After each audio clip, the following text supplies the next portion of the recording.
Good morning, class 7th. Today we start the new chapter, data handling, in which I give you to write definitions which you have to understand first. आज हम आंकड़ों का प्रबंधन नया अध्याय शुरू करेंगे, जिसमें मैंने आपको कुछ परिभाषाएं लिखने को दी थी. आज उसको हम पहले समझ लेते हैं.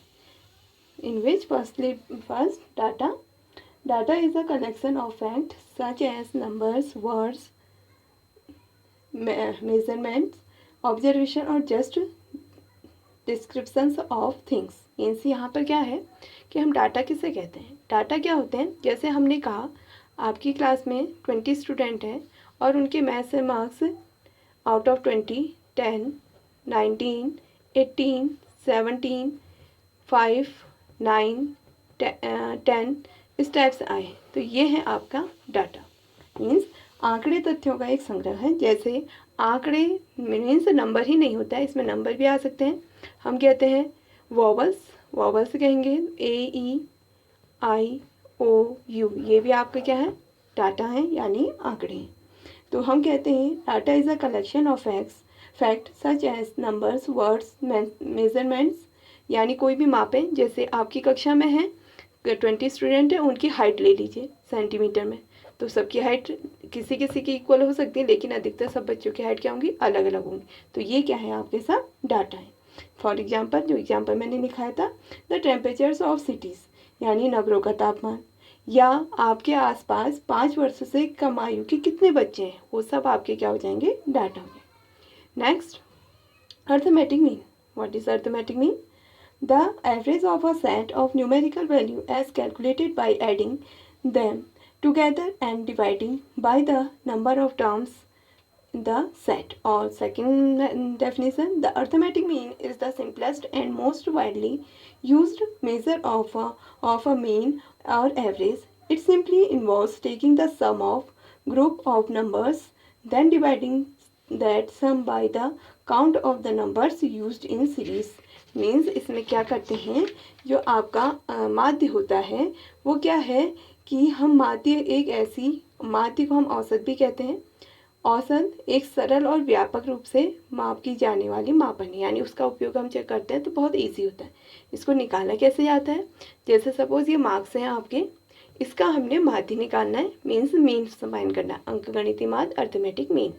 तो इसमें मैंने आपको डेफिनेशन में कहा कि जो ये डाटा है, या इनको हम ऑब्जर्वेशन भी बोलते हैं, तो इनके ऑब्जर्वेशन का सम कीजिए. Means 10 + 19 + 18 + 17 + 5 + 9 + 10 upon number of marks. कितने नंबर्स हैं, 1 2 3 4 5 6 7, 1 2 3 4 5 6 7. तो इसको हम 7 से क्या कर देंगे, डिवाइड. तो इसके लिए एक फॉर्मूला बनता है, mean is equal to sum of observation data. इनको हम ऑब्जर्वेशन भी बोलते हैं. Sum of observation upon number of observation. Number of observation means जो आपका माध्य है उनको हम प्रेक्षण या आंकड़े बोलते हैं. प्रेक्षणों को आंकड़े भी बोला जाता है. प्रेक्षणों का योग बट्टे प्रेक्षणों की संख्या. प्रेक्षणों की संख्या. तो आपको यहाँ तक समझ में आ गया होगा. Next, range. The range is the difference between the lowest and highest value. Range क्या है, जैसे ये आपके डाटाज है, इसमें हाईएस्ट वैल्यू क्या है, 19 है, और लोएस्ट वैल्यू क्या है, 5 है.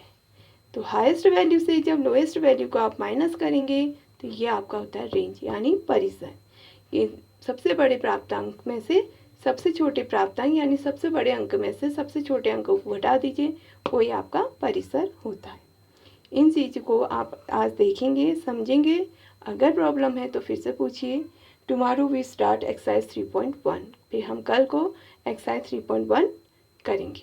और इंग्लिश मीडियम में थोड़ा सा आप ध्यान दीजिएगा कि इसमें एक रेंज वाले में आपका एक लास्ट लाइन छूट गया, उसको लिख लीजिएगा. इसमें जैसे रेंज में था इन 4 6 9 3 7, ये इतना था. इसके बाद next line, the lowest value is 3 and the highest value is 9. Therefore, so the range is equal to highest value minus lowest value equal to 6. तो टुमारो वी स्टार्ट एक्सरसाइज 3.1. कल को हम प्रश्नावली 3.1 स्टार्ट करेंगे. आज इसे देखिए, समझिए, जहाँ पर भी प्रॉब्लम होगी आप मुझसे पूछ लीजिए.